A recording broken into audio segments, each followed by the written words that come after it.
performance from somebody on Valve, somebody who can read and digest. Somewhat. No. Chance! Magic 4 health! 1v4!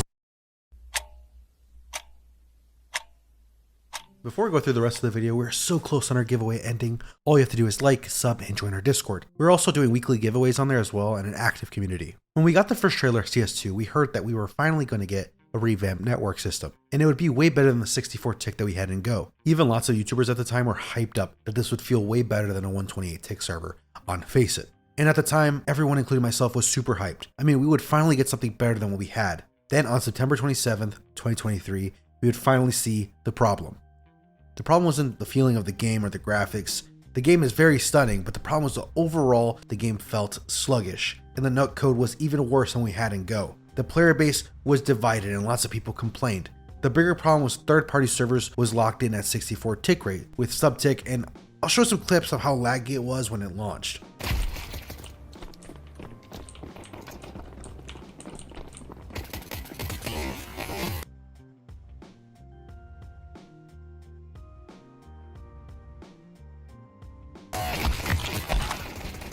At this point, you might be wondering what is a tick rate, or a tick. In any online game, the server acts as the middleman.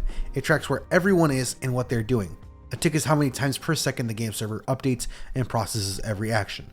So when you're moving in CS, it updates 64 times per second. In FaceIt before, it would update 128 times per second. And that's why it would feel very smooth compared to what we had in 64 tick. So what is SubTick, you might ask? Well, SubTick is just the same networking model, but every time you do an input, they have a timestamp at the exact moment. So instead of the client relying on the server for it registered based on the tick, the event should be seen on any client. SubTick tries to remove that 15 millisecond delay from the regular 64 tick so it doesn't feel like it's on a tick-based system.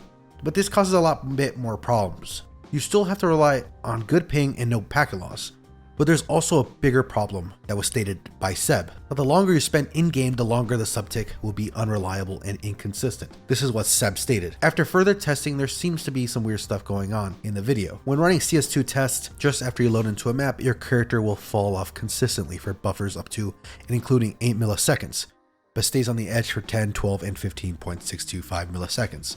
When running the same test after you leave your game running for 30 minutes, it will also fall off consistently for a buffer of 10 and 12 milliseconds. Leaving your game longer for even 100 minutes was at the time which I reran the test. Suddenly, even a full tick 15.625 milliseconds isn't enough anymore to stop you from falling off. Apparently, the longer a game session goes on, the more inconsistent movement is, and maybe even other stuff, but this needs more testing. Counter-Strike developers' argument beforehand was that you need high-end PCs to sustain 128 tick. But that doesn't really matter anymore. I mean, CS2 is a huge graphics upgrade and requires high-end GPUs.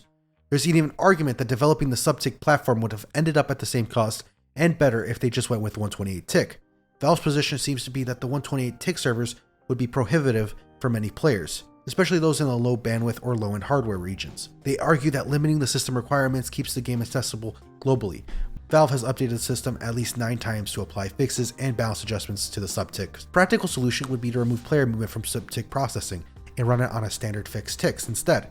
SubTick should be reserved exclusively for discrete actions, shooting, throwing grenades, and other instantaneous events, where microsecond timing matters most. This approach would create what we would call SubTick 2.0, with the primary goals of improving server performance, reducing client load, maintaining high precision timing for combat critical events, and by separating continuous movement from SubTick's high frequency timing model, you could reduce unnecessary processing overhead and potentially eliminate many of the movement inconsistencies players currently notice. But what do you guys think of SubTick? Do you guys think it's meeting with your standards? Let me know down in the comments, and I'll see y'all in the graveyard. Peace.